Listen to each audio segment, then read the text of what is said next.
ఓం నమ శివాయ. రుద్రాక్ష కథ. రుద్రాక్షధారణాత్ రుద్రో భవిత్యేవ న సంశయః. రుద్రాక్షధారణాదేవ రుద్రో రుద్రత్వమాప్నుయాత్. యో వా కో వా పరో భక్త ధారయే లజ్జా యాపి వా సర్వపాప వినిర్ముక్తః సమ్యక్ జ్ఞానమవాప్నుయాత్.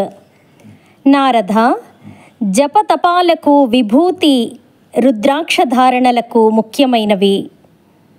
రుద్రాక్షధారణ వలన రుద్రత్వం వస్తుంది. రుద్రాక్షధారణ వల్లనే శివుడు రుద్రుడైనాడు.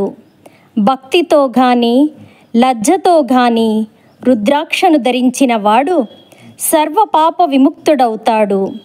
ఆత్మజ్ఞానం పొందుతాడు.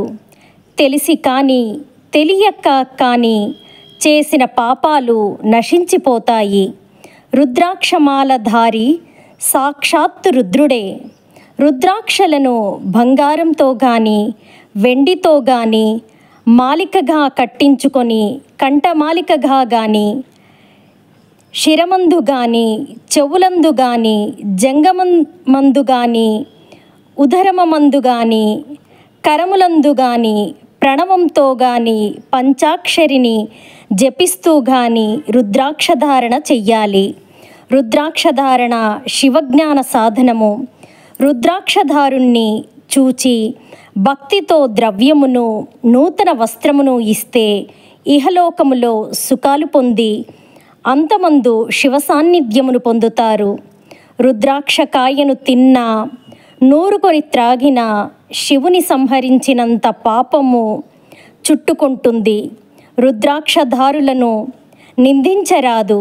నిందించేవాడి జన్మ సంకర జన్మ ఆనవచ్చు.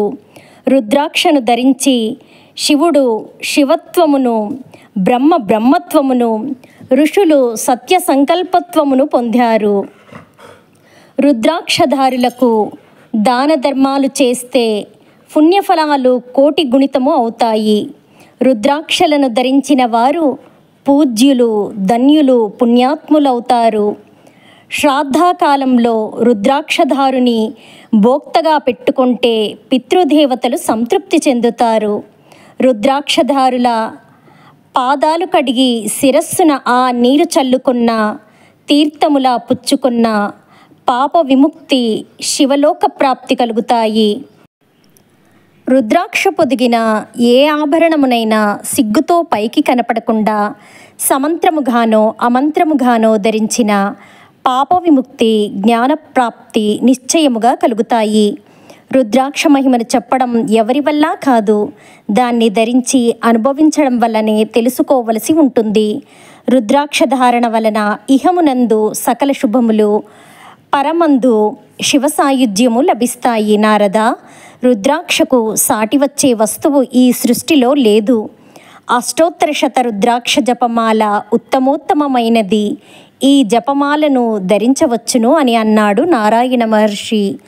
ఓం నమ శివాయ.